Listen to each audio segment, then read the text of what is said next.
Okay, so it's 9 o'clock, guys. We're going to go ahead and start. Let's do our roll call. We have Arlene Zortman, Yes.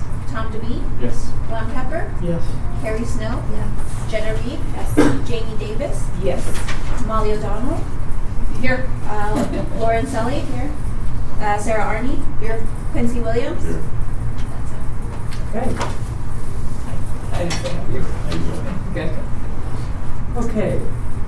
Everybody had a chance to look at the minutes from December the 9th. I need a motion to approve. Glenn, Second. Tom, any comments? Okay. All in favor? Aye. Okay. Opposed? Okay, minutes are approved. I see that we have quite a few public invited to be heard this morning in our meeting. Any on the computer? Erica? Anybody excited to talk to us? We're trying to get it pulled online, but it's not. Erica, is it supposed to be on HDMI 1? That's what I assumed. Do you have any idea? Is it just not on? Y'all, it's saying there's no connection on the HDMI one. There's just So while we're waiting, maybe we can go around and welcome our new board member, Jamie Davis, and then everybody can introduce themselves a little bit. And as far as staff goes, would you just kind of be a little bit broad about what exactly you do? I would say also it's super helpful for the board members to say kind of what their area of work or interest is. Right. Okay. So, Jamie, someone's calling me. Just kidding. So I'm Jamie Davis. I am with KCI Krishy Construction here in Longmont. I have my background 7 years in construction. Oh, actually almost 10 years in construction. And 10 years as an architect in Denver. Prior to that, I was a college student, so I've been in the industry for about 20 years. I do some fundraising for a nonprofit up in northern Colorado called Colorado Youth Outdoors, so I'm big in the community. And sit on another board with CYO up in Fort Collins, so I'm excited to learn more about this and share my background and insights and be part of this. So, thank you. so one of the things, Jamie, you were involved in several of the facilities. Yes, so with, it was Longmont Housing Authority, we did Fall River. So KCI built Fall River, Aspen Meadows, the suites, we were part of the suite project. And then we've done 2 projects with the in-between here in Longmont, Wesley Townhomes and Micah Townhomes. And then we were just awarded the 1886 Over project with the in-between. So we do a lot with housing authorities. We've worked in Denver, in Loveland, in Brush, Colorado, there on the plains. So, but on top of housing authorities, we do a lot with religious, education, healthcare, and parks. So we've done some parks here in town too. So kind of a wide range. And Amtrak. Amtrak takes us everywhere. Amtrak's still going.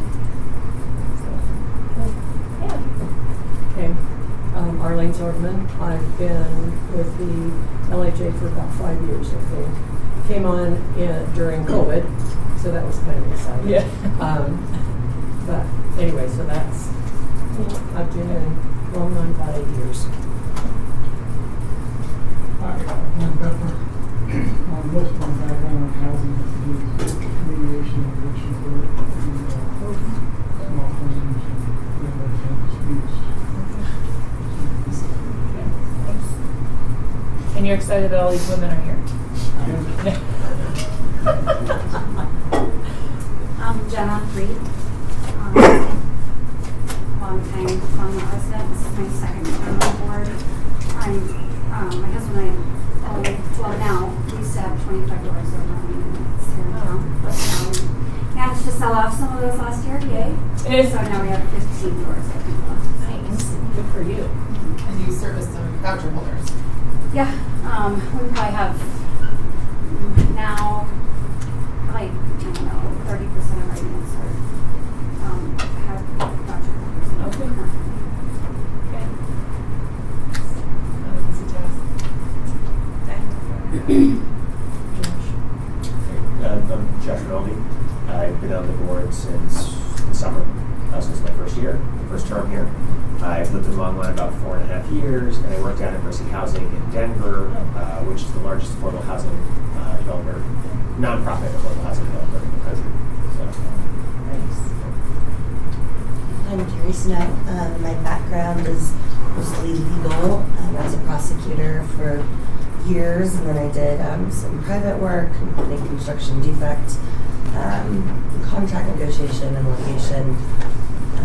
I've been here in Longmont now for almost 7 years, and I just really enjoyed it. So that's why I'm here. I'm Tom DeVee. I'm a CPA with work for University of Colorado. I've been in Longmont now for 20 years. I think I've been on the board 1 year longer than you, right? 6 years. I took 1 year off, and I'm back for my third term. I'm Erica Maras. I work for the city manager's office. I'm the executive assistant there. So because he's the interim executive director to the Housing Authority, I assist with this work. Sarah Arney, Public Safety. I run a new Community Enhancement and Compliance Division. That's a very large team of about 35 people. And it's mostly all the arms of enforcement that are not sworn. Park Rangers Code, parking. Also work with LHA pretty much regarding our private housing program that I started years ago, and I can tell you more, but that's the gist of it. Quincy. My name's Quincy Williams. I'm the Regional Property Manager for Longmont Housing Authority. I've been doing property management for close to 10 years. It's funny to say. But low income, haven't really dabbled into the commercial world or anything of that sort. But oversee the property management team, the property managers, I assist with things as well. And really just anything anybody needs, I'm kind of the workhorse. So leave it to me to get that. Nice. My name is Lauren Tony. I am the assistant director for LHA. I started out on the board, the advisory. Well, it was originally the board, which then transitioned to the advisory board with Arlene and Tom. And then after serving for several years and being a housing developer with Boulder County Housing Authority, I transitioned to this role and had to step up. Okay, so been here for 2 years next month. Okay. So I oversee all the operations, property management, maintenance, compliance, voucher, so keeping it running. Big job. Okay. And Molly O'Donnell, we met, but so Director of Housing. So because we have LHA and the city under the same umbrella, we've got these kind of 3 arms of housing: the city side, which is policy, grant funding, everything on that side, and then LHA and their operations with voucher properties. And then in the middle, housing development, which we have one developer who kind of helps both sides, doing homeownership on the city side, rental on LHA side. So keep the threads down together. I've been with the city for 10 years. I started doing flood recovery, so I did the DR funds that went into Spring Creeks back in the day, and then took this role on in 2021. So I wanted to use this time officially as the board member welcome, but to let you know a little bit about some of our goals that I can think could be in your area of interest. So first of all, the LHA board is city council members. So they are going to be, well, let me back up. They set together some goals back in 2022, early 2022, for LHA as they were newly minted onto the board. Those are really kind of more LHA rescue goals, of which we've pretty much maximized them out by now. So I'm going to report to those probably next month in February to this group and to the board about what we've accomplished in the last 2 years since the groups came together. But I do know that I think on either party, probably as part of that conversation in February, I'm going to ask them if they would like to do another retreat to come up with some more new LHA goals that are much more strategic planning, not the rescue plan. So as part of that, some of the things that staff is going to propose that we have wanted to do for a long time but have not had capacity as we get LHA to its stable point is work on a nonprofit arm, foundation arm, because we do have the Longmont Housing Development Corporation, which is a 501c3 arm of the LHA, independent organization. And they used to do a lot of development and own the properties, but we're transitioning them away from that, as that was one of the ways to get development done back in the day, but laws have since changed where you don't need that type of organization to do housing authority development. So we're trying to transition them more into that 501c3. So we would love to have a foundation someday. I'm hoping you're interested in giving us some advice on how to move forward with that. And we would love to rebrand LHA. Maybe change the name, the logo. We're kind of tired of brown and sounding like an authority, which is not the best way to market our properties. So those are two things that staff is going to propose, and I'm hoping that your marketing and foundation experience can help guide us in that. That's exciting. So one of the things that came up probably 2 years ago maybe was looking at possibly fundraising, which is something that maybe Jamie can help us with too. With one of them. I love asking for money. Just like mine. Okay, designate board posting location. I didn't see anything in here about it, but I know what it's all about. But This is something we do each year. And Erica, do you mind just? Yeah, so every year we have to designate the board's posting location as far as like agenda and packet materials. To be consistent with all other board and commissions throughout the city, city clerk's office would like our board posting location, the official board posting location, to be the city's website. So under agenda management portal, which is the link that I usually send to you guys when I send out the packet. And not to say we can't post it anywhere else like LHA website or outside of the Civic Center, but main location should be city's website. So if we could get a motion for that. so is it just going to be strictly the city's website, or are we looking at? No. We always post it outside of Civic Center, but as far as like meeting criteria that this meeting got posted, it would be city's website. But you can create the motion however you like. You can say make the city's website main location, but also outside of the Civic Center and the LHA website, or however you like. Okay. That might be an idea, is to have it outside of the city center, which I think a lot of the others do as well. Which we do. We currently do. Yeah, and I do think it should be on the LHA website. Does anybody else have any thoughts?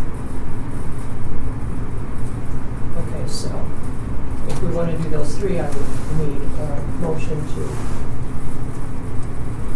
move that forward. I move that we designate the official board posting location to be on the City of Longmont's website, as well as posting on the LHA website and outside the city offices. Yes, yeah. I'll second.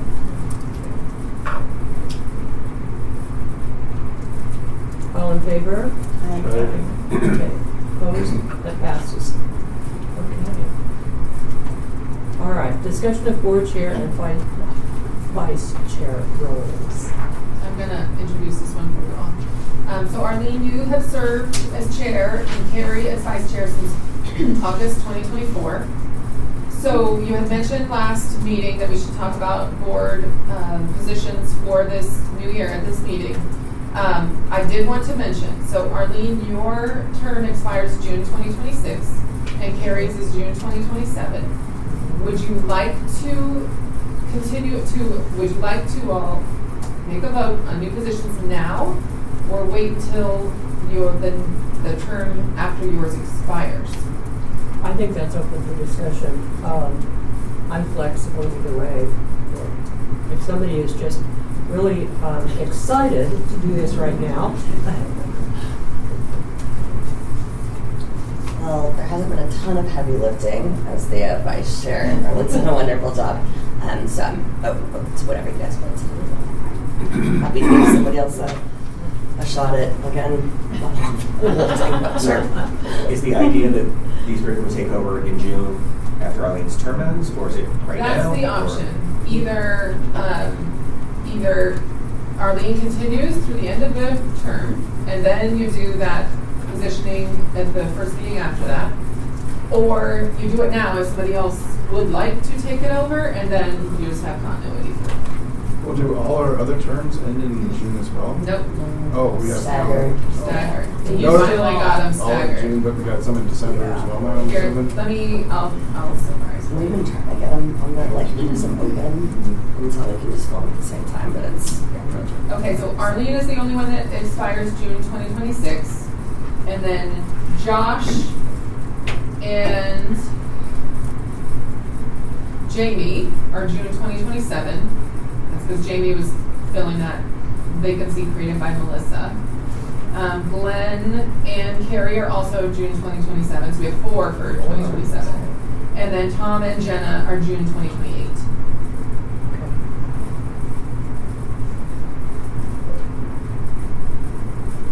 We said June of 2028, right? Yeah, So- they're all in June now. Yeah, so I would just say, we just table this. Let's keep it. You're checking up here. I think it makes more sense. So pretty much annually, looking at that, the rolls in July of each year to Yeah, go with. but load in the terms. June meeting, yeah. Yeah. That sounds good. Okay. All right. Okay. Do you need, probably a motion for that then? Yeah. Okay, so I need a motion. So moved. Okay, Well, that we will vote on the chair and vice chair in the June meeting. okay, And we keep the current rules. Keep the current rules the same until then. okay. Second. Motion with public comment. Okay. Josh and Tom, so all in favor? Aye. Opposed? Great. We're just moving right along here today. Okay, items for input, City of Longmont, 2026 IGA for support services. So I'm gonna first say that we're having a board meeting tomorrow night on the 14th. That is that's unique, it's a Wednesday meeting, but also, we're in 2026, the board meetings are gonna be happening every other month. The regular meeting is supposed to start in February, so February, April, and so on. But the December 16th meeting got postponed to tomorrow night. So some of the items that are on the agenda for tomorrow night are things that you all saw at your December meeting. So today I'm gonna be filling in the things that are new, so that January meeting for the board is gonna be covering. And what time is that meeting tomorrow night? 5:30. So the board meetings are also moving to 5:30 for the foreseeable future too. Is it here? Yes. Okay. All right, the IGA. So every year, because LHA and the city are 2 separate entities, we operate via IGA. So it is, every year we update it. And the main changes for this year, actually, before I get into that, just for Jamie's sake and anybody else, Josh as well, since this will be your first one seeing this. The IGA really outlines what are purely LHA responsibilities, purely city responsibilities, and then those things where the city pays for an LHA service or the LHA pays for a city service. So it's cross-functional. And we do that every year because every year we do have edits, and it is a pretty substantial decision for both the board and the council to make, so we want to make sure they have the opportunity to discuss it. So the major changes in the 2026 IGA, let me pull that just a moment.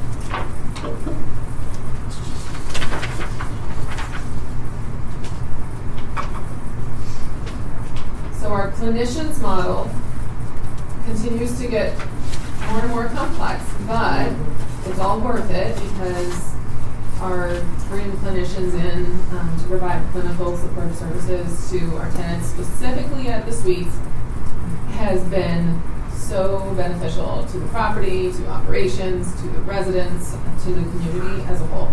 So what you're going to see that's different is we are adding a fourth clinician to our model. This is being funded out of marijuana tax revenues that were dedicated to affordable housing, and then the city decided that of those affordable housing tax revenues, filling the supportive services gap is super critical because nobody else is doing it.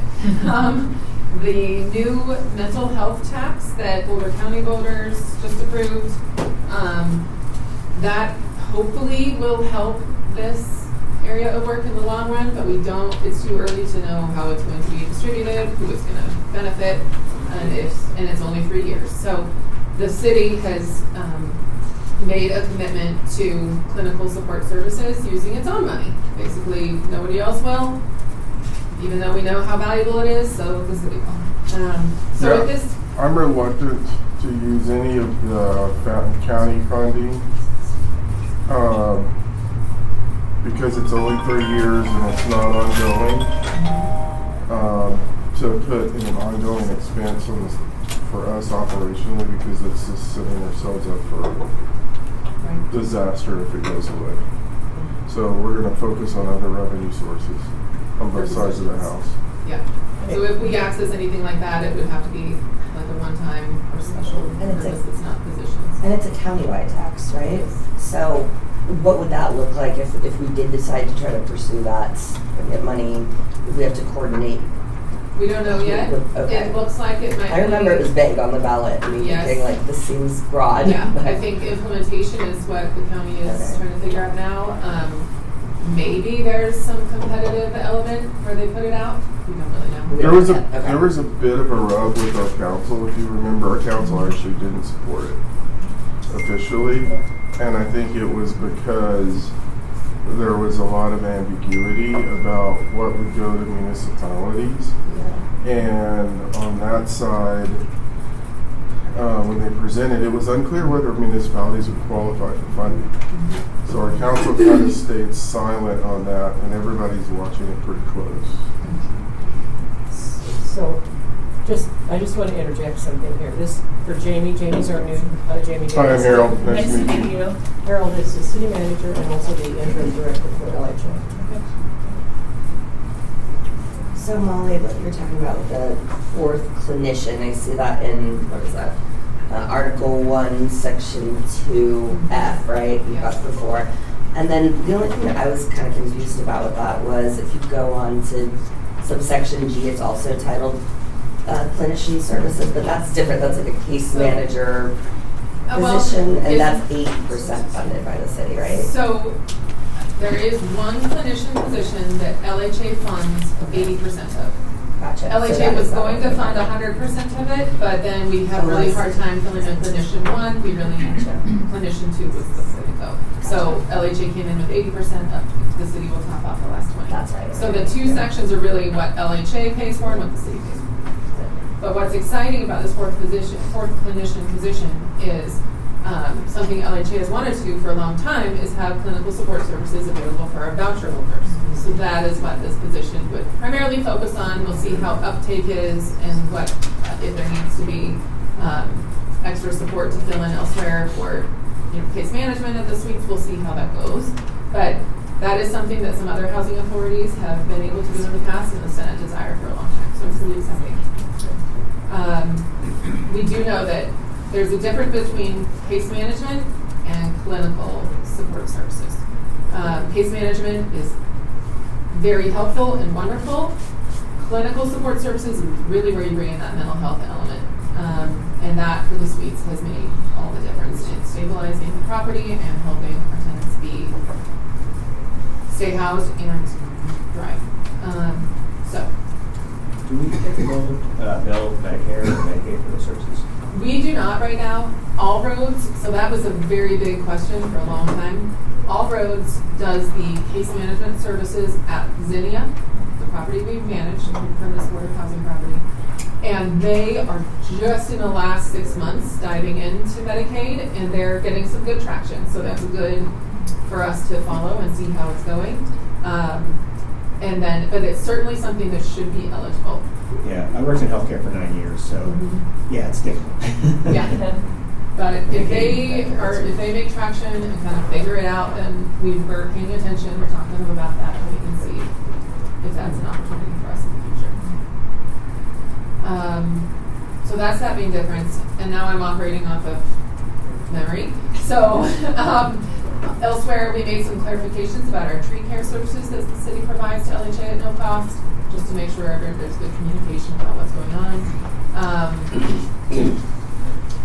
And our third element that we made clarifications to, thank you. We used to outline every single development project, but it was very repetitive because we kind of got the model now down. Katie Plum is our development project manager, and she kind of touches everything now. So we just made that a lot more streamlined and allowed for more flexibility for new projects versus just the same things that we have in the pipeline. So, And that's Katie, right? that's Katie. So that is a summary of the changes. But if anybody has any questions about it overall, including stuff that has not changed, please let me know. I have just one sort of kind of clarification question.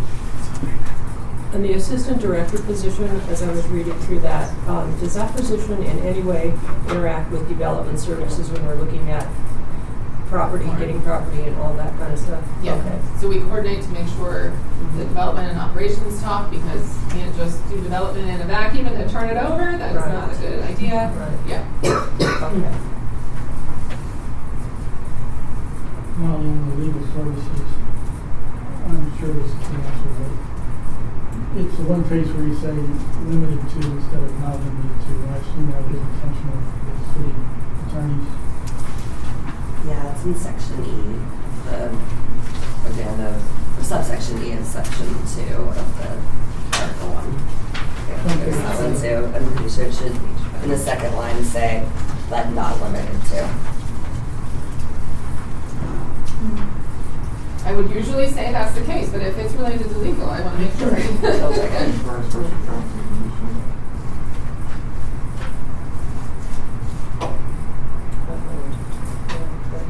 Yeah, I think that's just focusing on what our experience is within our attorney's office and what they can do. And so we're not reaching beyond our skill sets. And then everything else is in the next category where we go out for special counsel. I assume that was the answer, but I just wanted to make sure it wasn't used. Thank you for catching that. Well, in regard to legal services too, how are the costs determined? Because it just says the cost of legal services will be built into the LHA's annual budget. Is there a rate that they charge at, or are they going to keep track of the time that's associated with the LHA? We fund a percentage of It's a percentage. Okay. And what we're watching at that, we're probably going to need to move into our budget process and do it like we do our ATF allocations for the rest of the organization and start looking at time. This year, we actually saw that the city was putting in over the last few years, and that's by design because we want to see how it works. And then we start trying to line into it, but then the other thing that we saw, so we had to come in with more money from HCI, so it's also split by the city's Housing Community Investment Division and the money they put into. So we'll start watching that pretty close, and the way we do our ATF, it's a lag of a year. So, like every budget year, I have to fill out a spreadsheet where I spend my time the year before, and then we allocate it. So it's a year lag as we're looking at that. And I think we're going to need to probably move into that world because I'm also seeing Tim do some other city stuff. So I don't want to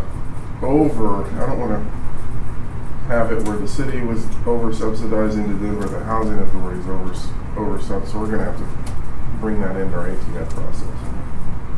What we do know is in-house counsel is saving the organization a lot of money, and also he's primarily housing specialized counsel now, so that has been a big benefit. But yes, fine-tuning how we actually account for that.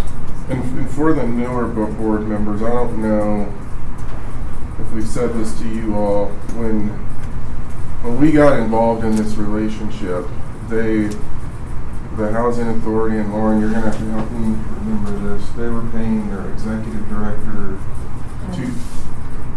base pay was 150, she got several bonuses over the course of. So like 200-ish is where it was added, and then they were paying their chief financial officer over 100, so they were paying about 310,000 per position.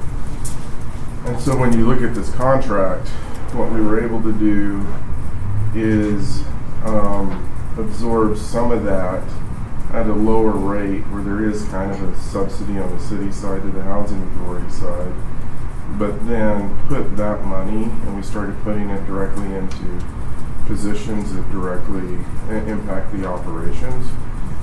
So they didn't have enough maintenance staff, didn't have enough property managers, we didn't have a regional property, so we've incrementally built up to now that we have the assistant director, the regional property manager, three property manager assistant property managers. Supposed to be. So 3 funded positions of assistant property managers. We've added additional maintenance and a maintenance supervisor. So what we did is we took all of that savings by absorbing the executive costs and some of the other costs like IT and attorneys, and we just started dumping it into the operations so that we could be more robust on the front lines. And as we've been adding positions, that's sort of been behind it, because you're not having to absorb executive increases like they would have in the past.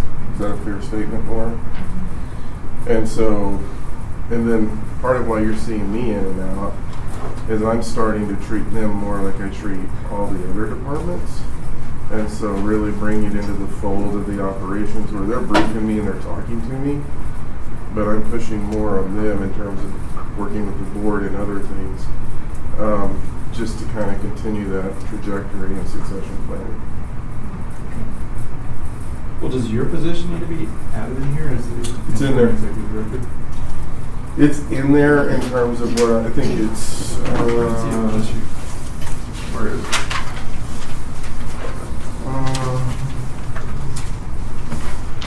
It's in the total amount. Um, I didn't actually see it. I mean, I would expect to see it more on the support consult services. Is that? Or supervision and management of LHA resource. Oh, well, it used to be in here.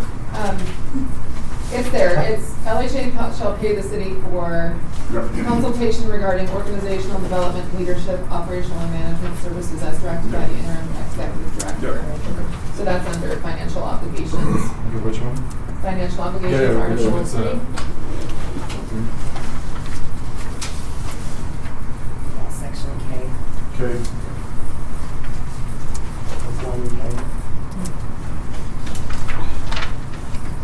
Molly, I have one more.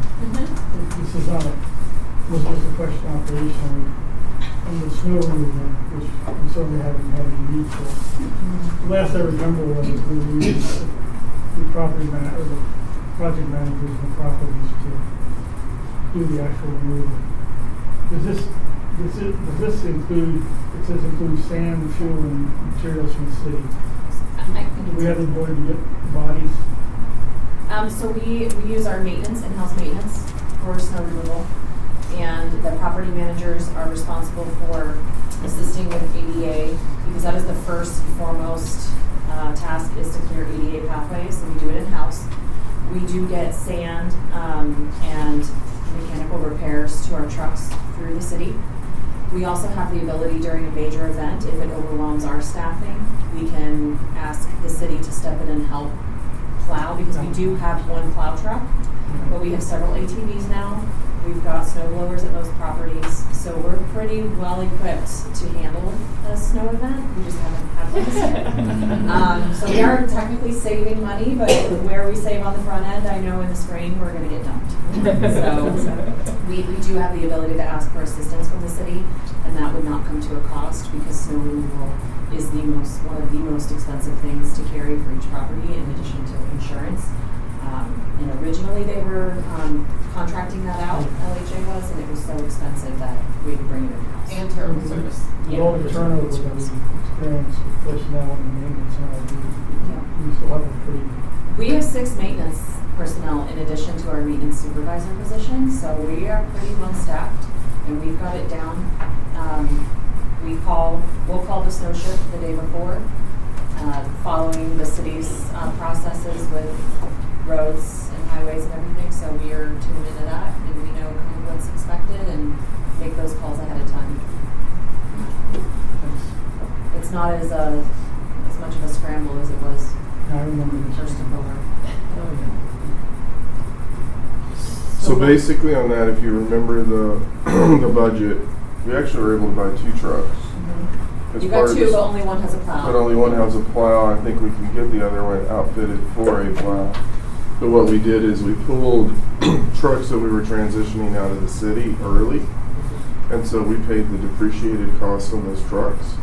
And then as we're budgeting the full replacement value. So that when we hit end of life, we're gonna have enough money in hand to buy new trucks and then start that rotation in. So what it really did for them is not only did they get snow plows, they actually get trucks to actually start going and getting other equipment, which was a problem because we had a van that shouldn't have been on the road. It was in such bad state of repair. So you're seeing kind of budgetarily how we're maximizing things to get things kicked off and then get into full replacement cycle. Actually, one truck, both are plowed, both have plows, one has a salt spreader on the back, the other one has a True. lift gate, which came in handy yesterday when they came to pick up 2 gigantic 330-pound treadmills in my house. Not to buy for the suites. So, and they made quick work of that. I was really worried we weren't even going to be able to transport those, but with this new truck that we got last year, it was easy. Do we use those trucks for other things other than your treadmill? Well, it's for work, not my treadmills personally. But no, I mean, they're just for work purposes, but they come in handy when we're picking up large payloads and having to transport it ourselves instead of paying someone else to do it. Yeah, well, that's my question. Yeah. Yeah. Are we getting some use out of them? Absolutely. One, because of the, use of them, but also because that way we know they're still operational coming for snow, if we ever get one. Yeah, so they're in our maintenance cycle, so they're required to bring it into our fleet department on a regular basis, and we do full checks. So we're also paying for the maintenance associated with the truck. So if anything happens, they just go to our fleet department, and our fleet works on it. And if it's down, then they'll give us another one. So we're operating just like we do parks and streets. Yeah, my hope is that we'll eventually be able to outfit everyone with a work truck with tools on hand for the on-call that they can use, so they're not using their personal vehicles, they're not putting wear and tear and getting reimbursement for that. It'll essentially reduce operational costs in the long run. So Molly, I have a question under public safety. This is just really understanding. What does crime prevention through environmental design mean? You have the right person here for that. So that's basically a long, I think it started in the 70s, principle that, it's basically getting eyes on the property, in layman's terms, a security inspection, really. And there's certain things we look at regarding the built structure. We look at access, we look at landscaping, lighting, internal components as well, locks, on windows and doors, deadbolts. It's not rocket science by any means, but it's definitely increased the security, I think, of many of our multifamilies here in Longmont, as well as, we get calls to do the churches, we've done businesses, so it's been a long-running program here. Here's one example. When we did the Aspen Meadows Senior Apartment Re-syndication and Rehab, we had a ton of juniper bushes on that rock slope that were super tall, and basically a perfect place for somebody to just duck behind them and be underneath people's windows. So we removed all of those juniper bushes as part of this, which was one of the recommendations, just to improve line of sight and improve people's feeling of security when you've got big heavy hedges right outside the windows. So you're involved. Go ahead. So you're involved, like, say, from build up and then continue on. Yes. And then pick up some of the ones that are already there. Okay. I sit on DRC and do my best. I know I think I've missed maybe one or two pre-apps, but planning is really good at getting me, like, basically part of their package is they get that information about our Carter Housing Program and SEPTA, so they can contact me if they have questions. So yeah, I've been doing that well. And we've also added like 5 or 6 people that we've sent to the City SEPTA team? city. So we have a city team that's working with Sarah on this too. So like Don Burchett, we've had some folks from Parks go. So everyone's tag team with this. And then we see ongoing issues in the community that are really centered around, getting that lens of SEPTA. I send the team a message, and whoever can meets out and put our brains together to maybe come up with some solutions. So. Okay. Thank you.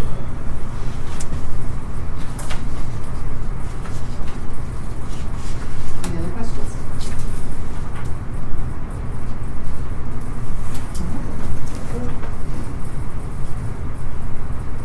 I guess just one question on termination. I understand the 30 days. What does a finding that the public interest requires for termination mean? I'm just curious on what that one means. So this is something that we often put into major city agreements like this. But an example could be Harold, help me out, but if LHA and the city, if it makes more sense for them to not operate in this way than to operate in this way, then we could separate and do that. Right now, I don't envision that being advantageous in any way. However, having that in here on an ongoing basis just offers that opportunity. I mean, like if HUD came in all of a sudden and said this, you can't do this. Well, things like that. But every agreement has to have a termination clause because you just don't know. But I just wondered what that kind of example would be. But yeah. What it would mean is to terminate it on either side is that you would have to have a finding of fact that details why it's in the public's interest to terminate, and you would have to enumerate that as part of a board decision or something like that.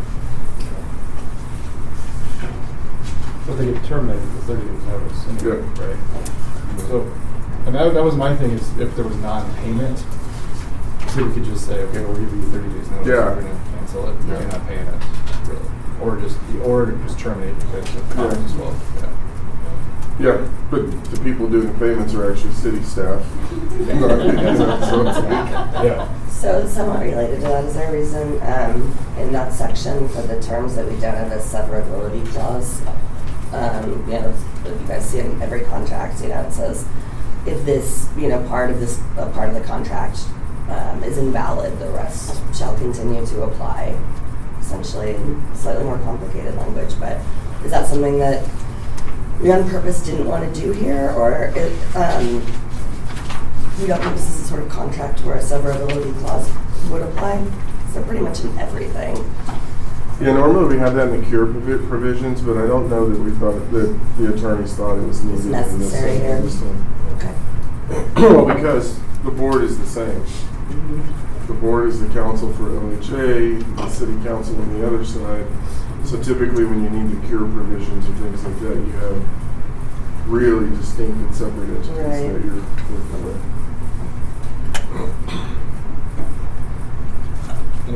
I'm going to bring up your position again, Harold. Because the way I read K is consultation that you recommend that the LHA pay for, but not necessarily your position. So it's only a percentage, remember? So well, yeah, but it's not necessarily called out in this agreement, though. Yeah. That's an attorney question, and I will stay out of it. Okay. Because I think your position should be, even if we are paying a percentage of it, I think it needs to be called out in this agreement, just so that it's clear of, this is what the city pays for, this is what LHA pays for. Yeah. I'm going to deep dive on that. Just to check if there's consistency. I'll look at that closer with our attorneys. questions? Comments? All right. Molly, I assume you're update. Yep. All right, our next item. Update on the Sunset Over Crossing Early Childhood Education Center. First of all, construction is complete. It looks beautiful. We're shooting to do a grand opening. We're trying to schedule it right now, sometime in the springtime. So you all will, of course, be invited to that when it comes. What we are going to be talking to the board about tomorrow night is, I think we talked about this a little bit last meeting, where Wild Plum is the provider.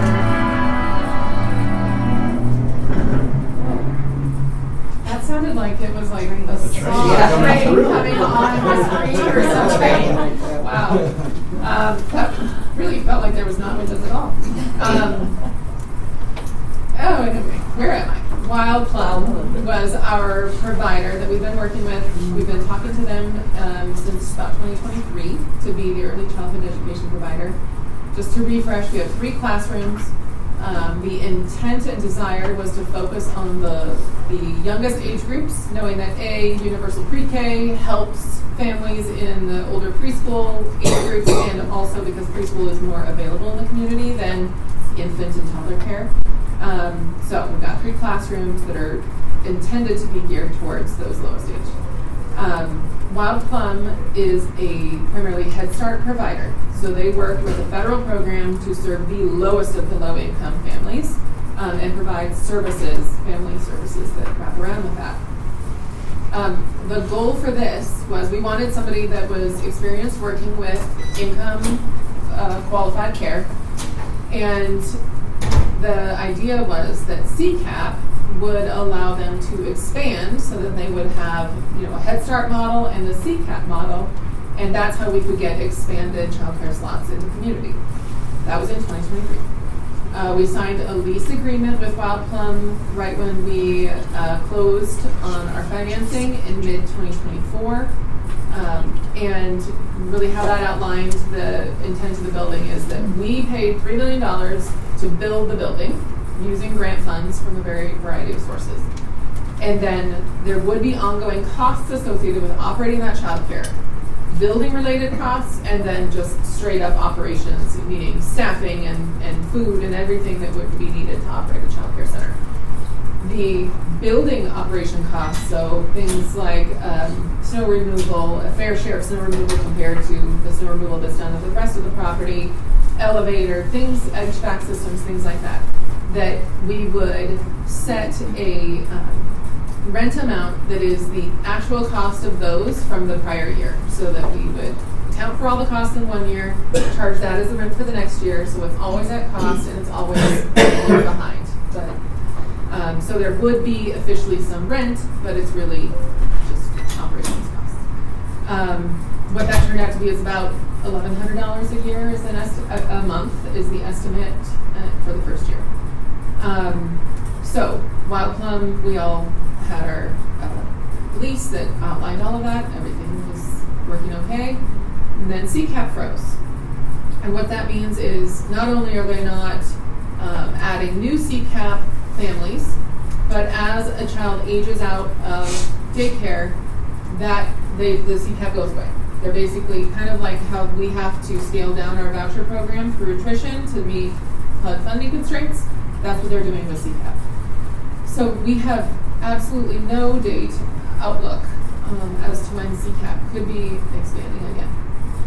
That was a major blow to our plan and our desire to expand childcare slots and be income qualified.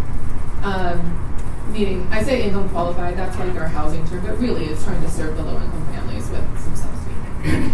So for the last 6 months, we've been working with Wild Plum to figure out, okay, what do we do? We looked at, the backup plan was moving Head Start slots over, so at least we can serve some super low income families. But what that ended up meaning is they would close their existing facility and just move the slots over. And the intent of all of the funders that built the center was not to provide a brand new beautiful building, to just replace another center. That's not really meeting the intent of expansion. It is not, I mean, a lot of childcare facilities would love to just move into a $3 million building. That's not really what we're trying to do here. So that was not a desirable backup plan. So that we started talking to Wild Plum about a sliding scale model where there would be some, market rate tuition slots, even though frankly with the market they're still quite affordable, but for non-income qualified care to help subsidize the income qualified care at those lower levels. That is not a model that Wild Plum has done in the past. So when they put it together, it showed a $250,000 per year operations gap, even with that subsidy from the higher tuition rates.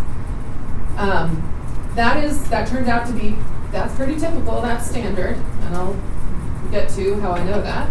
But what they felt, because this was a brand new operations model, they have a brand new executive director, and they were only comfortable moving forward if they could secure 10 years of gap funding before they opened.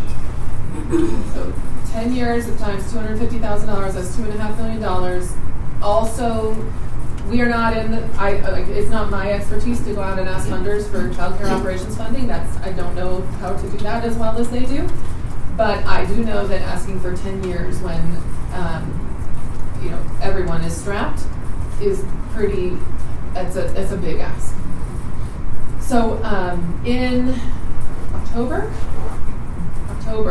Wild Plum came to us and said, it's not looking good. We're just really not comfortable expanding unless it's that Head Start move over model. So they backed out of being the provider at Ascent. We have time constraints here that are really critical because of the $3 million that we secured to build the building, $2 million of that comes from the Colorado Health Foundation. They have very strict milestones that if we do not meet the milestones, then they will recapture the funds.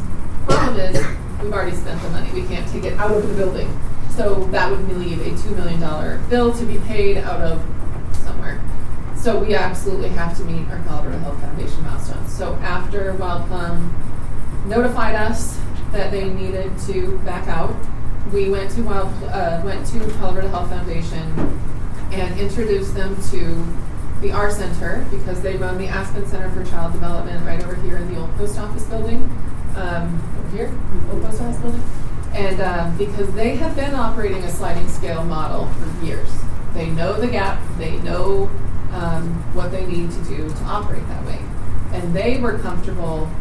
First of all, they've been calling for a while asking LHA to partner because they saw what we were doing with Wild Plum and said, if we want to do something like that someday. And I said, yes, someday.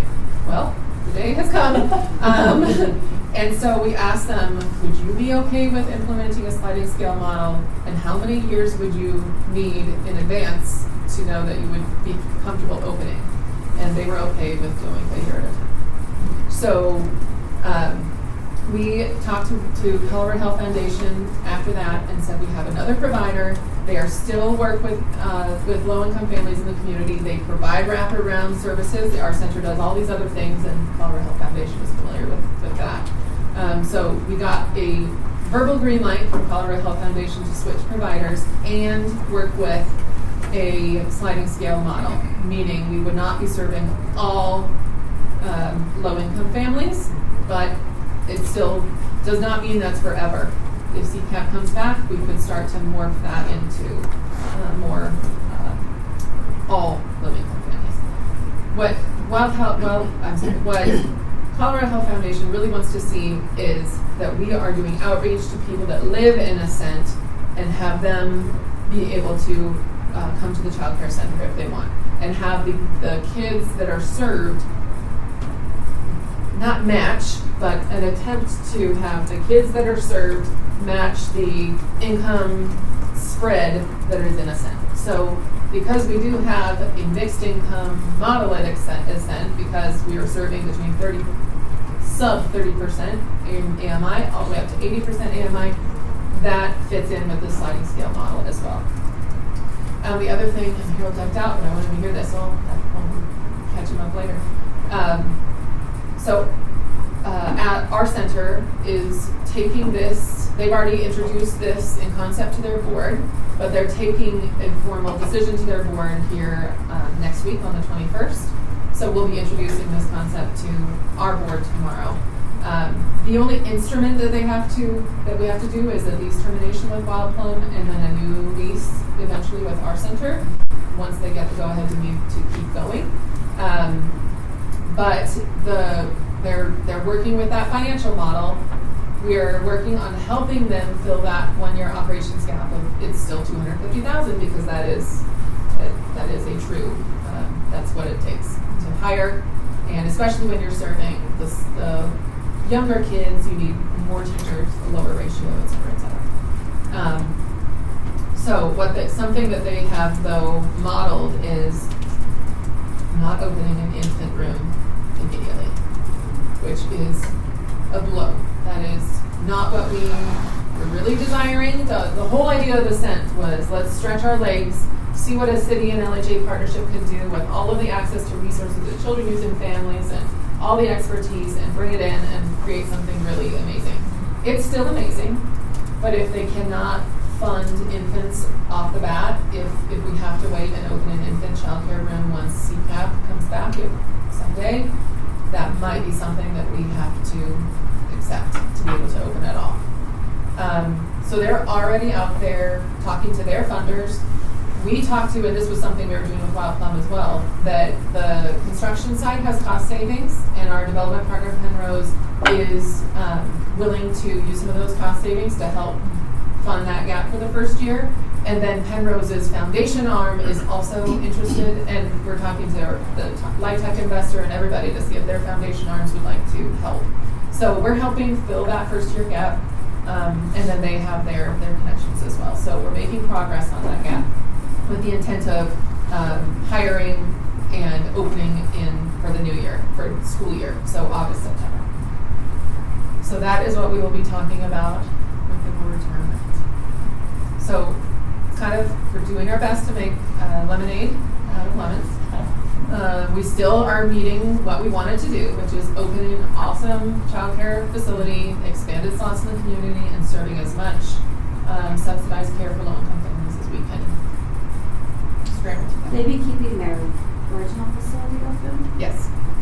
Yep. So it's not closing to replace. It would be an expansion. So if we hit some of our goals. We hit expansion. We hit some low-income care. We just have to, and this is kind of a lot of developers are doing this to just wade through this this tough funding time. Is looking at creative models, trying to get us set up for when funding does come back someday and opportunities rise, they're ready to take advantage. So if at least we're operating, it'd be a lot easier to slide in CCAP slots later on. So. Do you know if our center's ever done anything sort of along these lines before, or is it going to be new sailing for them too? They've been operating Aspen Center for a long time. But not anything with, just because I know Jenna volunteers there too. So I know some of the stuff that they've done, but I didn't know if they've ever partnered with the city or any other organization to run, I guess, a third establishment. I don't know if they have with the city when it comes to, we partnered them with them certainly during COVID. They operated our temporary rental assistance stuff, and they work with security deposits for those exiting homelessness, so that ties to housing some. In terms of actually partnering and leasing to open a facility, certainly not on the LHA side. I'll say that. There may have been something like that when they moved into the post office building, but I'm not positive. What I might have missed this, somebody said it. The CCAP funding, is that federal or is that state funding? State Okay. operated. Some of it, I don't know how much, but some of it does come from federal funding, which is why there's a lot happening right now with the federal administration freezing TANF and what feeds into part of CCAP. I don't know how much. And then now a lawsuit blocking that. That's all tied to the child care center issues in Minnesota. So, fraud has happened. Okay. Well, I know this was something that we talked about a lot, was to get a child care center over there, so I'm glad that it's going forward. Yeah, I can't wait for you to see it. Hey, Lauren, do you want to show that? Have you guys seen pictures of the ECE in some time? Do you want to do Some of us have gone through it. up for?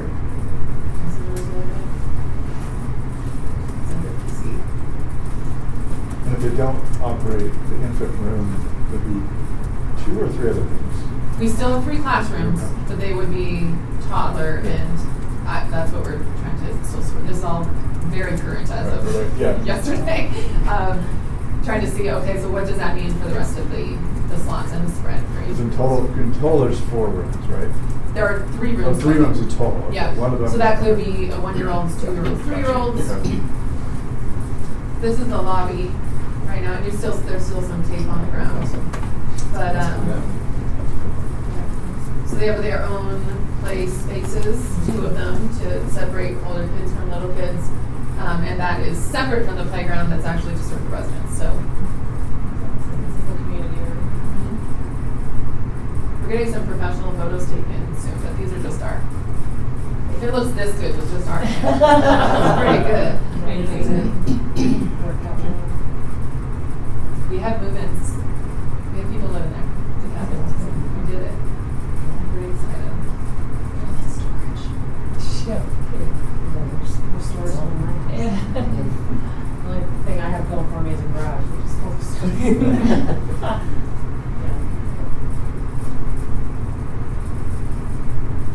So stay tuned for your invites to celebrate and tour.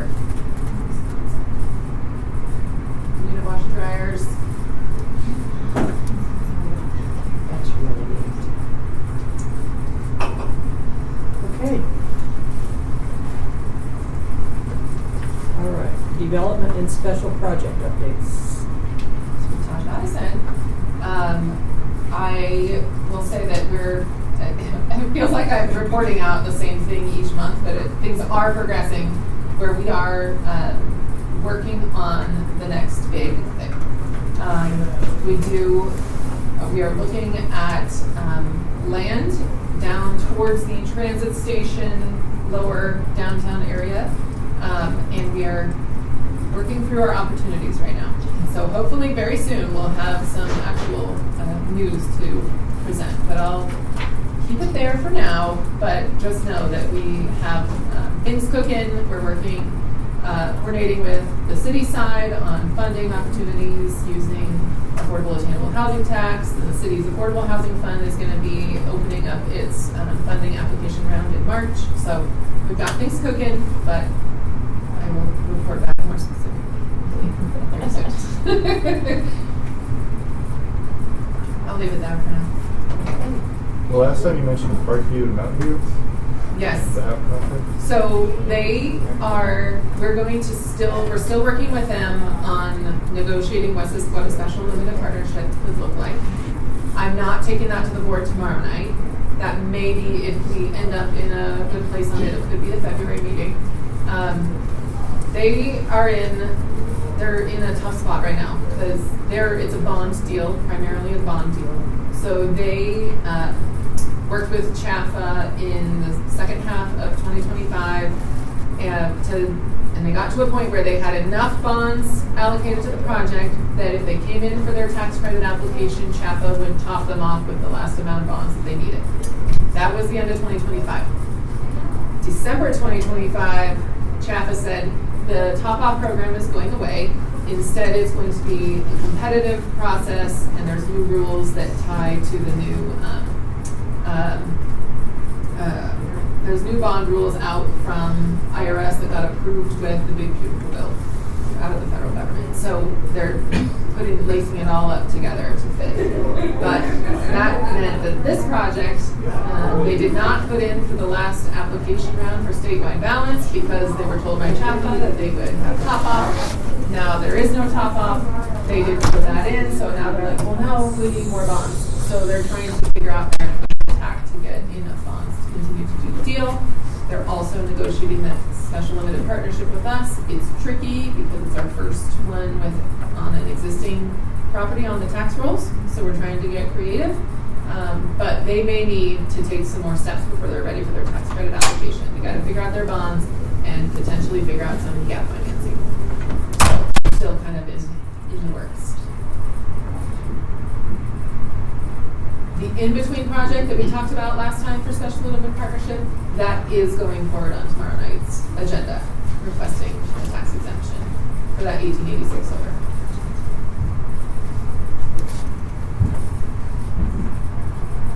Any other questions? Okay. Resident quality of life. They're all living in quality of life, right? Okay. Update on operations.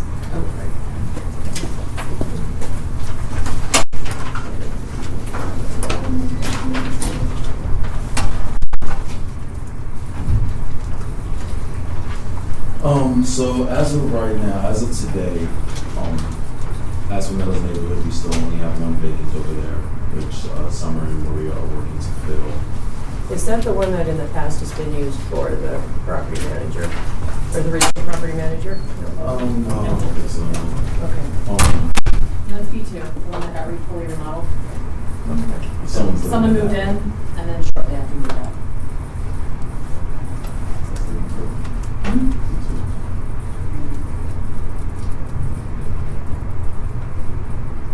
She was Texas. That's 100%. Asomero Senior, still struggling to get those filled over there. Summer had an appointment last week, and hopefully that one falls through. We still do have 5 vacants over there. We're marketing them at the amount that Kendra said that we're allowed to market them at the $12.50. With that, it's still kind of tough on fixed income when we're looking for seniors. So we're still working through that. Fall River and Spring Creek, John and Mackenzie are doing a good job of working their wait list and trying to get people over there. And again, with the rents being what they are, it is a struggle to find seniors on fixed income. Hearthstone, Jonna has, as of yesterday at 4 o'clock, Jonna had 2 appointments. Both of them loved it, so hopefully they fall through within a week. So Hearthstone and Logic will both be full. The suites, we are working through a couple appeals at the suites. The voucher team is also working to fill their units as well. It's tough because when they wait a while, especially when you're filling voucher units, you wait a while to reach out to these people. Their numbers change. They don't have emails. Hard to get in contact. The agencies haven't seen them in a while. So those will be filled, but you just have to follow the waiting list. We have people who can move in at the moment right now, but you still have to do your due diligence and call everybody in and jot that down as well. And then Village on Main Street, we do have Jackie. I know Jackie has 2 applicants that will be moving in soon. The rents over there may be an issue. I'll have to check back in with her on that. That one seems to be our sweet spot. Everybody loves to live at Village on Main Street. It's a gorgeous property. It's right there, right on the it's not far from here at all. So any of these places still holdovers from when they did the remodel? Okay. And then Briarwood is sitting at 100% right now.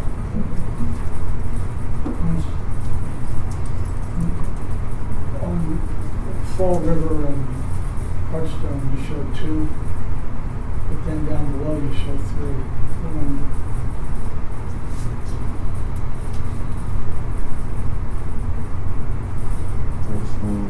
Hearthstone has 2. I know that Hearthstone has 2 vacants. Hearthstone has 2 vacants, so that was a typo on my end. It has 2 vacants. I spoke to John last night about it. Yeah. She does have 2 applicants there, so hopefully they fall through. That's the same thing then with Hearthstone. Well, yeah, the Fall River and Hearthstone say 3. Oh. I can tell you right now for sure. I know Hearthstone has 2. Fall River has. What's the rent at Village on Main? See that as well.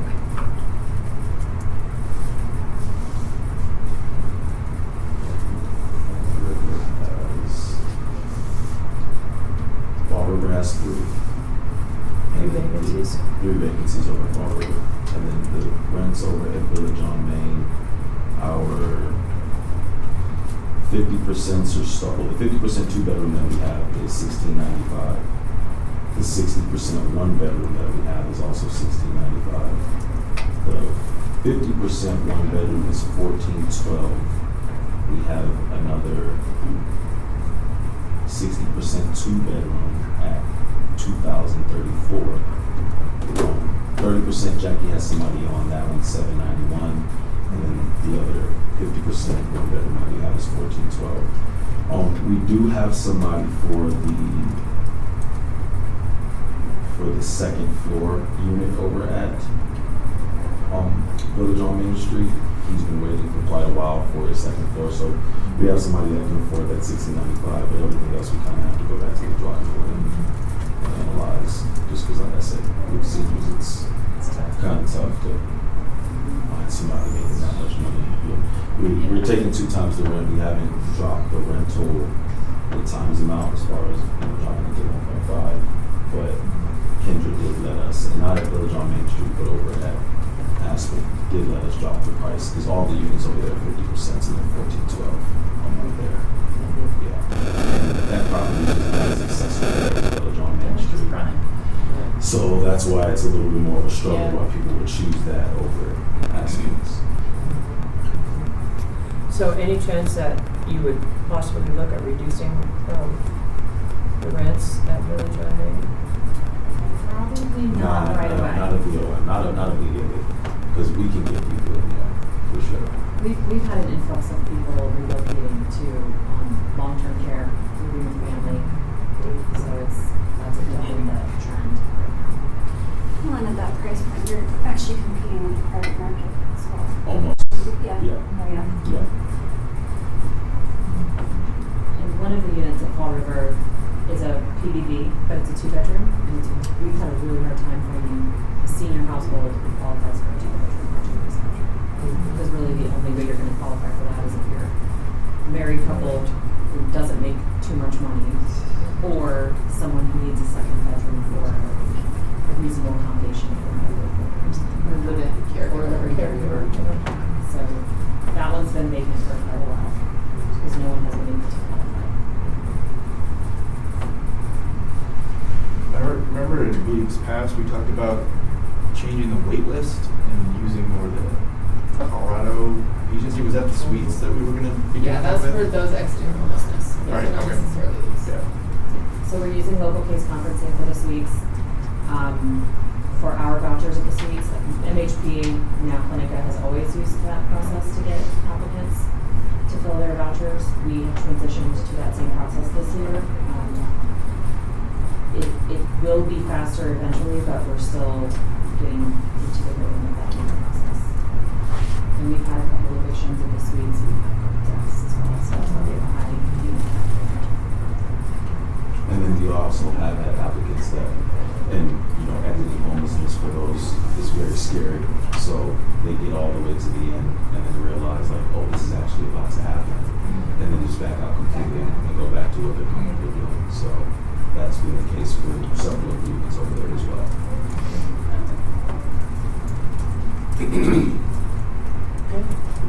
Looking at this, looks like we did about 109,000 better than 2024. Yeah, I put both the years on there so you guys can see, since it is January, it's the start. I'm going to change it for the ongoing to back to month to month, but I wanted to kind of evaluate the years. So it was a little over 100. Almost 100 grand. That was mostly Village on Main, wasn't it? Bless you. Excuse me, thank you. Village on Main, and then Aspen Meadows neighborhood. And maybe 2 long-term vacant units. Yes. B2 and 1 or 2 at the suites. I don't see any down from that right now, but so. We haven't Yeah.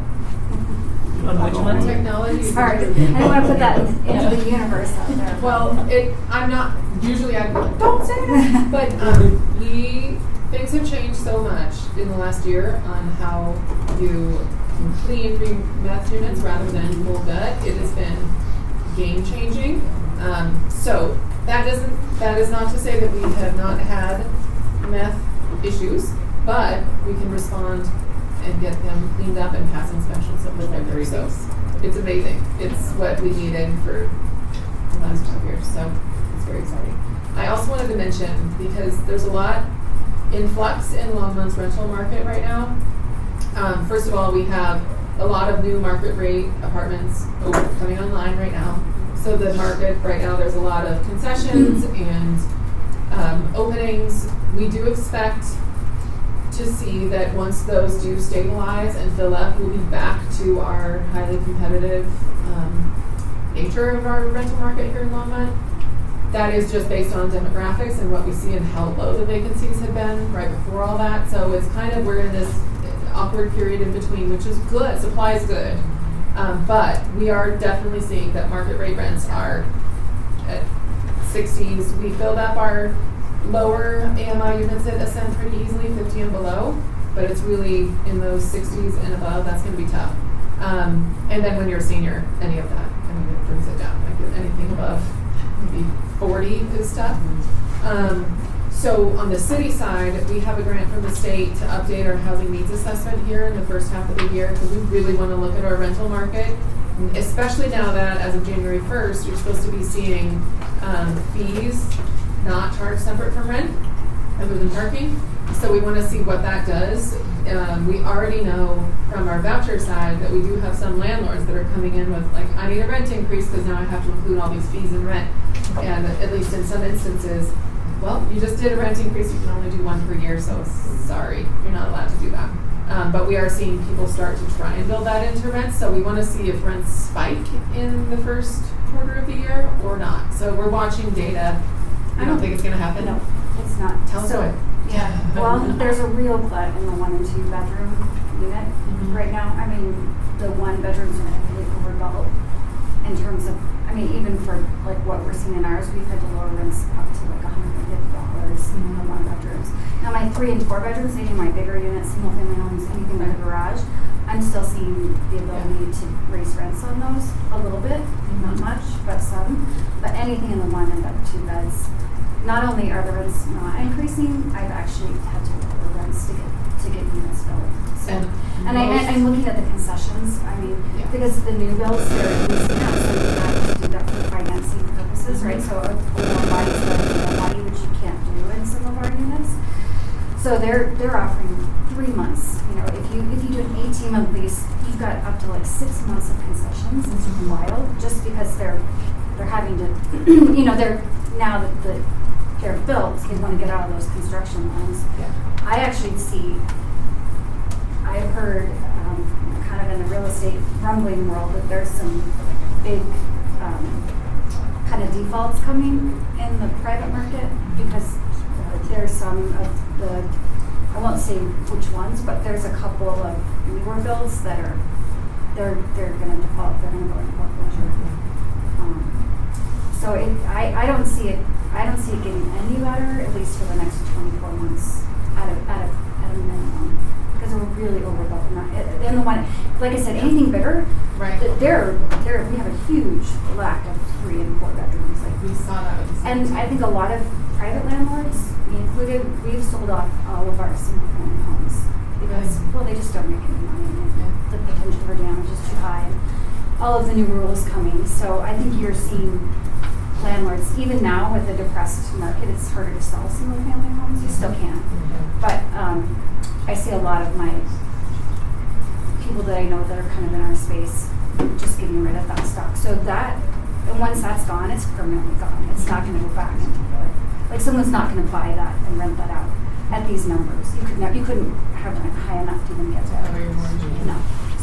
So those are permanently lost to the rental market. Good for homeowners, right? But bad for any type of single family home. So anything I have that's 3 beds or more, particularly with a garage, I can fill like that and raise rents. But that are you seeing that those are like families moving in or roommates? Both. I have both. I actually have, for the first time ever, I don't love. I haven't historically rented to student groups. You don't usually see them from CU this far out, but I have 2 units now that are filled with So CU something students. we thought, yeah, we started to see that happening, not in the housing side. Expected it to happen in the housing side based on what we're seeing elsewhere. Interesting. And like I said, historically, that just hasn't really been my applicant pool, but now I have two of my 3-bedroom units are full of CU students that are driving me. Yeah, I don't know. I think I think you're definitely going to have to look at, like I said, when you're talking about those rental amounts. I'm like, you're right there with my 1 and 2 beds are cheaper than that. It's on our radar. We're watching. Yeah. Rents are ridiculous. At my place where I'm at right now, we were gonna do month to month because we're looking to buy a house, and we already paid we paid 33 a month where we're at for a 2-bedroom, 2 bathroom. It's a single family home, but they want $5,600 for month to month. Oh, yeah. That's important. And that's not Longmont, but still. It's still a lot.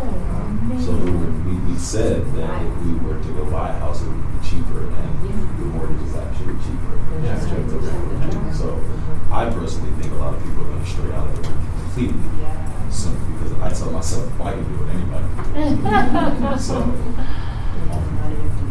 we'll see how that goes. Yeah. Well, and I'm just looking at all the units still coming online, like over by off of 119. I mean, just it's wild. But that's conventional, though. It's not low income. It's conventional as a completely different property management. True.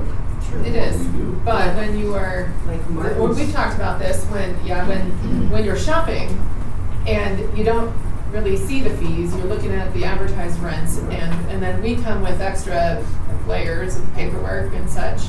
That's why we're trying to switch our marketing for some of our higher income units to say like no fees and et cetera. Several of the new ones are sitting, pretty much empty. Yeah. That's where the foreclosure And most of them are 1 and 2s. Because they tell you the rent's 25, but then the fees are 1,000, 35 for everything. You're like, wait, I can't afford this. It'll be interesting to see what that looks like when we enter into that next phase of bank owned, because that is totally coming.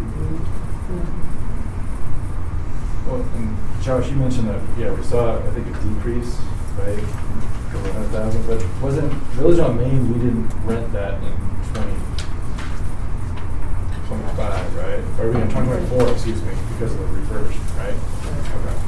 So, it looks like all of our senior apartments had an increase in vacancy loss in 2025. Except for Village on Main, but that's because of the refurbishment, right? Most of the senior properties did okay, with the exception of West Mills. They've been consistently underperforming because of the 50% AMI rents. And people, I know there's this idea that if you need income assisted housing, you're not choosy, but people are picky. And even when they're looking for affordable housing, if it's not in the right location, if it doesn't have any amenities, they don't like the vibes, they're not going to move in. So that one's been one of those where we just continue to have high vacancy. It really speaks to the need for seniors to have project-based vouchers, local choice vouchers, because the line to apply for the Ascent PBBs was mostly seniors. And a lot of them from our projects were line because they needed that income assistance. How is the lease up going over there? Is it slow? What's that The again? lease up on Ascent. For the 40s and 50s, we're completely full. It's the 70s and 80s that we're struggling with. Which we are discounting to 60% rents. And those are still. But we knew that was going to happen, so we're prepared to do what we have to do to fill them. It's tough. Well, improvements in that. What's our turnover rate? Are we trying to? The unit after the we find out the top. We were running quite a bit. It depends. Lauren said 3 Just on weeks. average. 3 weeks. Like 3 weeks. 3 weeks. And that's a really bad. That's a huge improvement. Huge. I mean, our vacancy on the one Aspen Meadows neighborhood unit that was very hot and needed to rebuild, and we had no insurance. That was what, is that this 1,800 days period vacancy? It might be a long range and multiple, but it was over 2 years to get that, the funding to rebuild it, and now clean this it's taking care of so much of it. And that's Sarah's. All that research that she's been doing Yeah, for great us. job, Sarah. Yeah.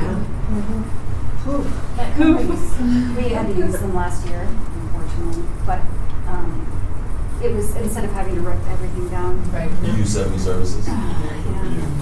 Yeah, they were great. They did a really good job, and I think our unit was down in 6 weeks.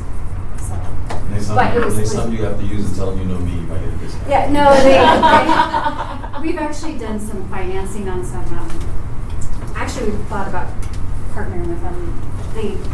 They actually buy properties, or they have investors that buy them, and then they do the rehab, and then it's like going to 50-50 into the ownership of the property. So we've been kind of exploring that with them a little bit. Because a lot of the properties, I mean, a lot of homeowners, even with the clean, it's just so expensive that they just don't have the cash on hand to do the remediation. That's why you see them sitting forever boarded up. People ask about all the time, why is this room so vacant? Well, you just don't have the money to do the necessary. So they were great.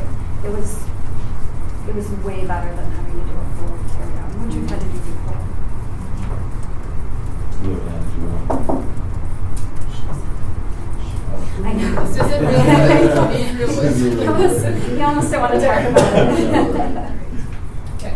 So Property updates. We have no property updates other than the scent. The Suites Door project has already been completed. Totally complete? The EOC Energy Outreach Colorado, Lauren and Molly have dive into that a little better than I can. And then with Ascent for slowly start, we have interviews tomorrow for a community manager over at Aspen's. So we're going to do our panel, and then we'll make our decision after that. And that's it. For the Energy Outreach Colorado, if you remember, the county approached us and said they were going to give us a pot of money every year to do some energy upgrades at our properties. In 2025, we decided to move forward with doing some replacement of AC and heating units at the suites, 22 units, I believe. And so that agreement is going to the board tomorrow to get signed. And then we're going to do that project this year. We have the entire year to complete that. We're hoping to get additional funds in 2026 that we're going to earmark for Spring Creek to look at replacing the swamp cooler on top of the property. We have a lot of complaints about the heating and cooling of the community spaces and the hallways there, and that it's, there's some concern about moisture and mold. The swamp cooler is not the most efficient way to do it, and because of the weight of a new system, they have to do some engineering work to look at what that would cost to put that on the roof of the building. So that's sort of the projected project for 2026, depending on the cost. We might have funds left over to do something small somewhere else, but that's kind of where we're headed for that. Funding, this agreement that's being signed tomorrow is just for the 2025 funding. We'll have to go through this process again for the 2026 funding, and that gets decided and allocated. And then for hiring, staffing, we do have the vacancy for Aspen Meadows Senior and Neighborhood since summer has transitioned to Ascent. And then we also have a vacancy for our maintenance supervisor, so we will be starting to look into that in the next week or two to put that out for hiring.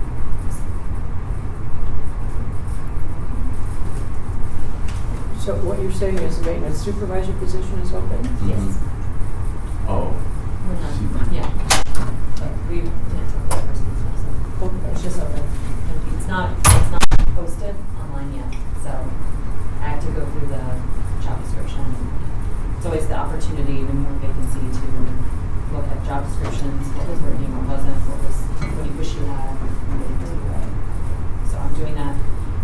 evaluation now, and then we'll work with HR to get that posted and start recruiting for that position.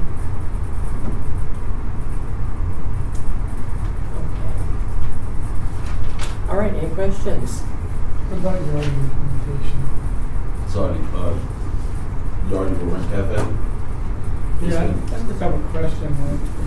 It's not about what you presented, it's just, when they go in to pay the rent, is it just simply the rent that comes up to them to pay, or there's any additional charges? It's if they owe anything. If they owe a late fee, if they haven't switched over their utilities, which they don't have to worry about that at any other property but it's same. But Can they tell the difference? it'll be itemized. No, I guess that's what I'm looking for. Yeah, it's itemized. And then it gives you a total at the bottom, and then you can pay it. You're gonna pay it. I did a mediation between a landlord and a tenant the other day, and the landlord uses Yardi, and they made a mistake in the allocation of funds.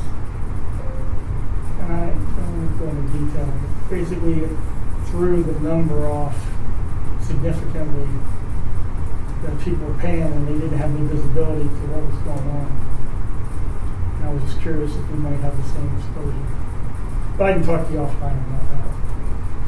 I mean, if we can do something correct, They should see their ledger. Yeah, It should be itemized. We don't enter in charges as like a bulk, rent and fees, one line item. It should be itemized, and they should be able to see what they're paying. I don't know if they're looking at our rent cafe or someone else's rent cafe displays, but ours should be as transparent as humanly possible. And whoever was probably using Yardi, there's a lot of different versions of Yardi. So if you're a big company like us, we have a specific type of Yardi we can use, but that person may be entering their charges in manually. Don't know. I was gonna say, I don't even know, how could that even happen? I'm not sure. Yeah, they could be manually entering it every month. I don't know. Well, what happened was they didn't allocate the total amount of security deposit into the right bucket. So it was like, whatever it was, $2,000 and they entered $1,000 or something. Therefore, they had a credit. And the way the system worked, as additional charges like rent, utilities came in, it sucked it out of the credit budget. And all of a sudden, when it eventually blew up, the tenant had no idea that the money they had given them for security was being used to cover. Yeah, because the landlord didn't move it from, because typically when you get security deposits, you got to And go to its own they couldn't budget. see it. Yeah. User error on the property manager side. Yeah. Well, I was. I mean, He just left the money there and then. I was clear about that. The thing that concerned me was it wasn't visible. The tenant's not going to go down and dig through a ledger all the time. But it wasn't visible to the tenant as easily as it could have been. And so it went months before it got picked up. And very expensive by the time it did. Oh, for sure. But you don't think we had that concern? Now we can Now really. with Kendra, I was gonna say, we have too much faith in Kendra for that, Okay. Public health and safety. Calls have been pretty good in the last month. The suite's at 18. Everything else is basically 3 or under or 0 for all properties. Really been diving into taking care of the meth detectors for Ascent. Meeting with our vendor pretty much, if not talking to him, meeting with him every other week. He's in New Zealand. We just got some new SIM cards in due to network connectivity issues with some of them, not basically being loaded into the portal. So I've been replacing SIM cards and dealing with batteries for the past week with those. Getting them installed as we get folks moving in.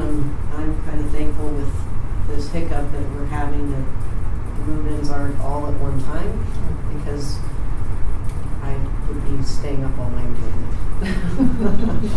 I'm going to get Kelvin and Summer and Lydell and Quincy basically update them on what everything looks like, what to look for in the portal, concerns that I have, and then just the upkeep and maintenance of them. So that's really update. How many units do we actually have built at Ascent right now? 1, 2,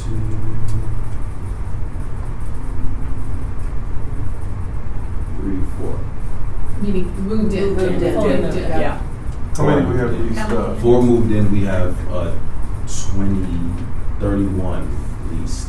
So through the PBVs and then the other units that we have that will be moving in later on in the month, next month, 31 in total, 4 moved in currently. And are they all sub 50% units? Do you have any committed I have- for our 70s and 80s? I have one. I have one 80%. It's an 80%, it's a 4-bedroom. Yeah. Yeah. What's the total units over that? 75. Did you talk to him about what we're shifting? Marketing wise. Yeah. Okay. Harold, it's you.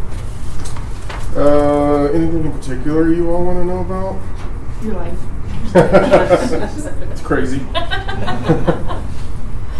Any particular questions? Did you talk to him about kind of what we're working on generally? For On the development future? side? Yeah, the development side. I was we're in flux, so Yeah. I said we're still working on it, and I'm hoping to have some good news with some talking to land opportunities here soon. Yeah, Just so left it.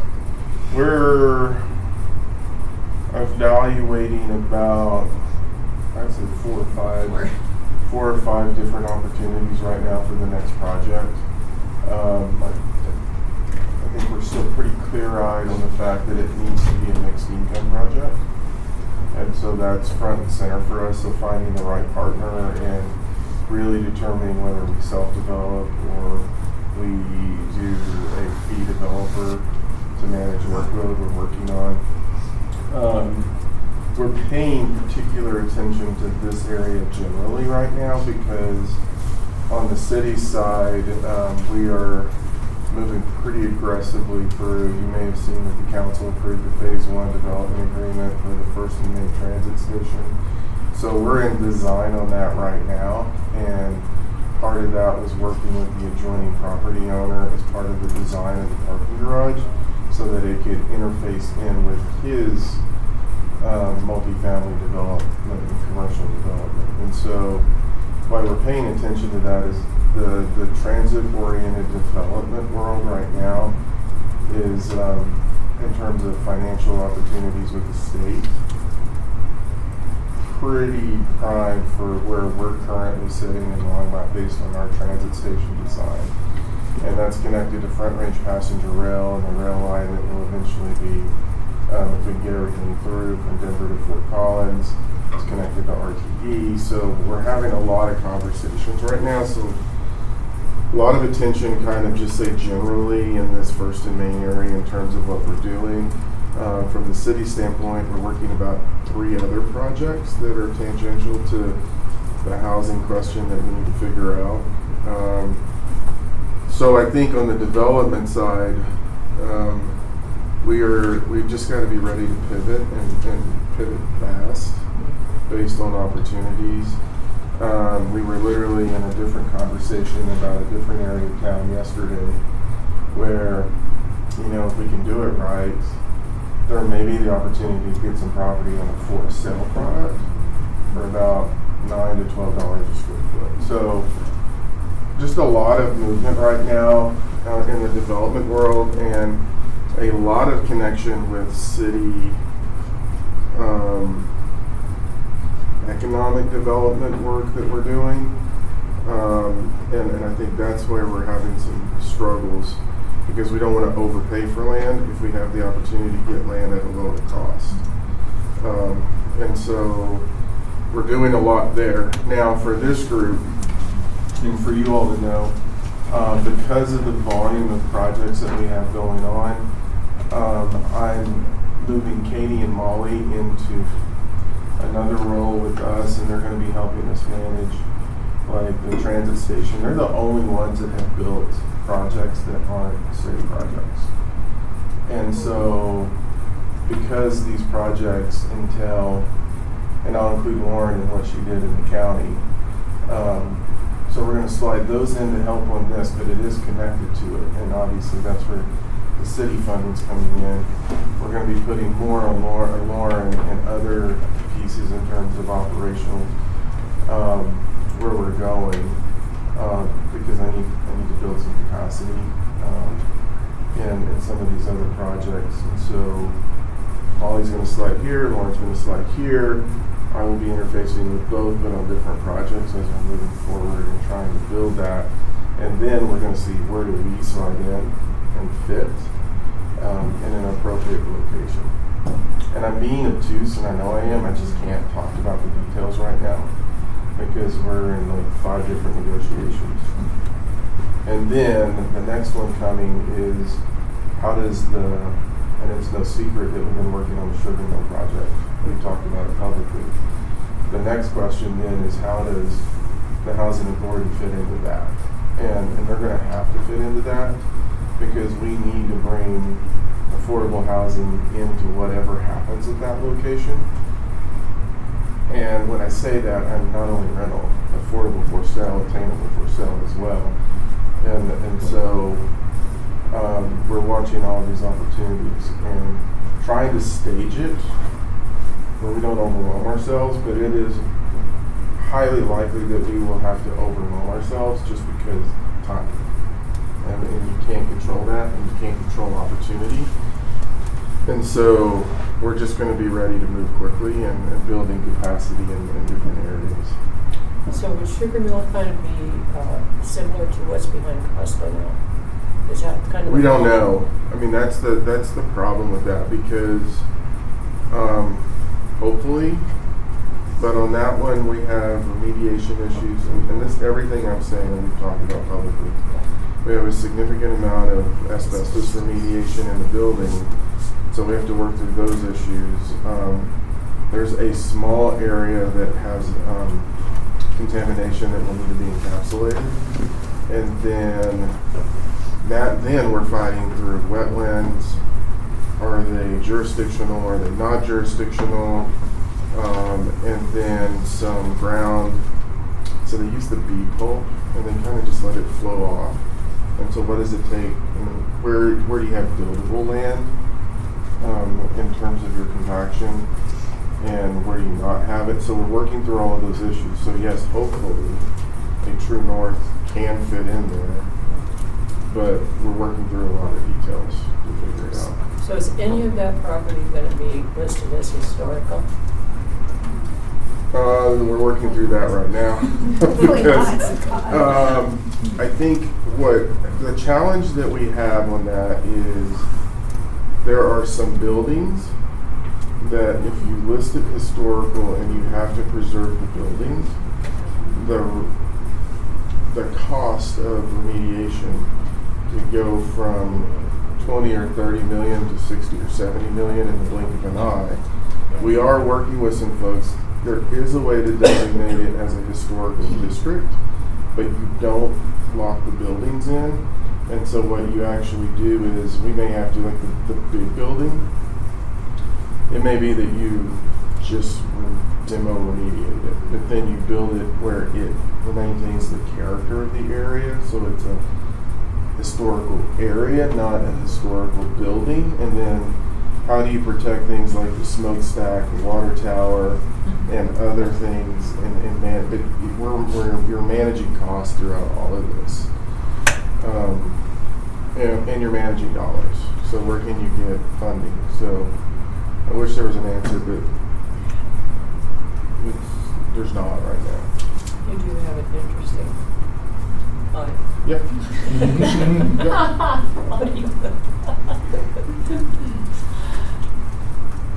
Anything else? No, anything you all, are you curious about anything that we haven't talked about?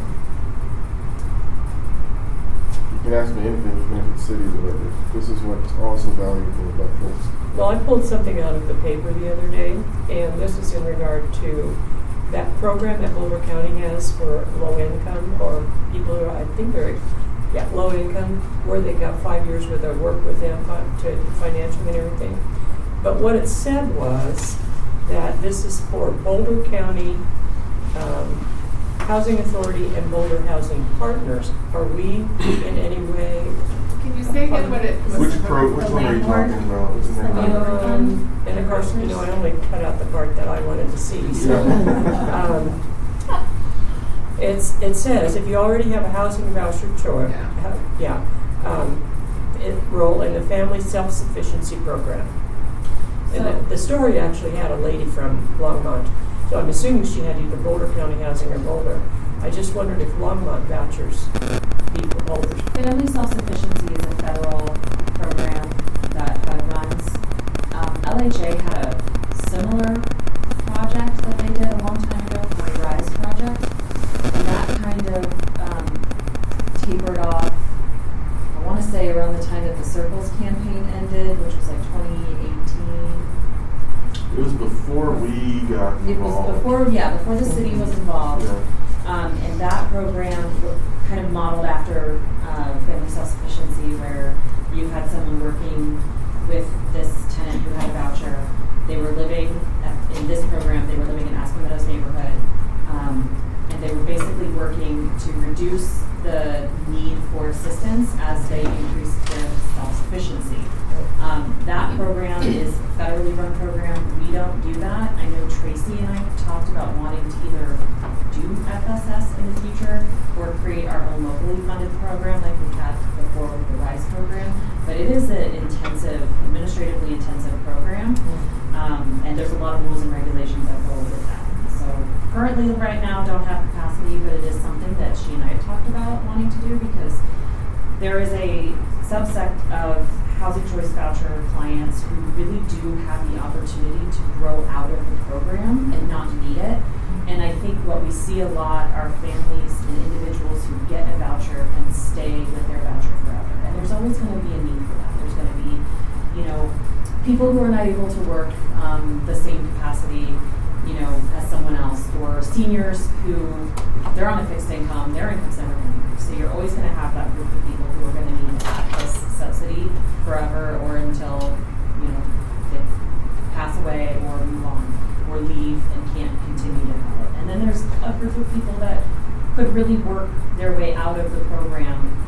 If you're familiar with, how assistance works in poverty, there's something called the cliff effect, which is where you get to a certain point where if you do better, all your subsidies and services disappear, and now you're actually behind the ball. You've owed more money than what you would have had, so you purposefully don't do better, because in order to do that, you lose everything. There is no step down. So the Family Self-Sufficiency Program really focuses on those families and individuals who could use that step-down system and get to a place of self-sufficiency and success. I personally know someone who I used to work with that went through that program after a divorce. She had kids, and she ended up going to law school through that program. And it allowed her to go back and do law school and become a lawyer and be very successful. So it is something that I want to do, but it isn't something that we currently have capacity or funding to do. Is it a no-go process, or do you just opt in when you're I actually ready? don't. I don't know. If you want to do the HUD one, the true FSS, I don't know what the process is for that. I don't know if we would want to look at having more local control over what we do and do a similar locally funded program. NOFO meaning notice of funding opportunity, which means they're actually opening up. Like sometimes even if we want to do something, we have to wait for that opportunity to come out. But And with what's happening at the federal level, I'm not even sure they're really pouring money into this program right now. So The Art Center had something similar when Edwina was there. I don't know if I had 2 tenants go through it. It was exactly, but they weren't voucher holders, but they were at risk of losing housing. yeah. And it was a 24-month program, and they were paying 50% of their rent during that time, directly to me. And then they were having to do what they identified whatever needs, and then they had to participate in whatever programs the Art Center had designated. I don't know what happened to that program. I think it just Probably funding for a way. yeah, maybe. Like I said, I had 2 tenants go through it, and one did well and stayed housed, and one ended up evicting eventually. But I don't know. I think it was. I think it's a great idea. Yeah, it is great. Yeah. Yeah, I think that's one that we've talked about from an economic development perspective. in that I think those programs are good, but I'm not sure, you know, the piece that you want to really hone in on is the job training piece, and you're training people up. Because I think as part of the self-sufficiency, what we're seeing is that if you're not reskilling and training up, you can have everything tight here, but if you're not increasing your income, there's a challenge there. And I think the Veterans Community Project, they do a really good job of like training the people that are living in there. And I think there's some space where if we could do it locally, we work with the Longmont Economic Development Partnership, we work with Front Range, because we know there is a gap in skilled employees for a lot of positions in this area. And how can we work collectively to get them into that job training, into the SIM? Because I know that they're hiring kids before they even graduated in that advanced manufacturing. And so I think there's some space where, as a group, we can all work in different spaces to lessen the workload and some of the other issues. But you know, those are some of the conversations like I'm having with Dr. Simpson. And if you look at what the state is now doing in terms of how they're approaching higher ed, they actually have just restructured the higher ed system to where it's more connected to economic development and business development in terms of partnering with businesses to train employees. So the state's starting to move in that direction too. And there may be some space for us to be beta test for some of these concepts with Front Range. So I think that's a piece we need to think about as well. I just thought it sounded kind of interesting. Yeah. It also would be interesting to know of our voucher holders, how many of them would even like to do something like I know there's a lot goes into it, so I just thought it was interesting. Well, and if you watch something that happened at the federal level, that when they were talking about federal programs, job training, and those types of issues, what's interesting, that piece of it oddly had some bipartisan support to say we're just not going to fund these vouchers or these programs in perpetuity. There has to be some progress. And so it wouldn't surprise me, regardless of what administration is in play, that at some point we don't see those. It wouldn't surprise me to see those kind of requirements of you need that kind of program, you need this kind of job training, and it is starting to connect them into those specific programs because, well, everyone was fussing about the big concepts. There were concepts that people were agreeing on that said, yeah, we need to figure it out, but they never got there because they were fighting about other things. And so I think we need to be prepared for that because, I mean, we saw some of that in the mid-90s. I mean, when you started seeing devolution coming in, you know, they started that, and it's been intertwined into some programs, so it wouldn't surprise me to see that. So we need to be ready for it. Okay. You guys got anything you want to say? Ask? Okay, then motion to adjourn.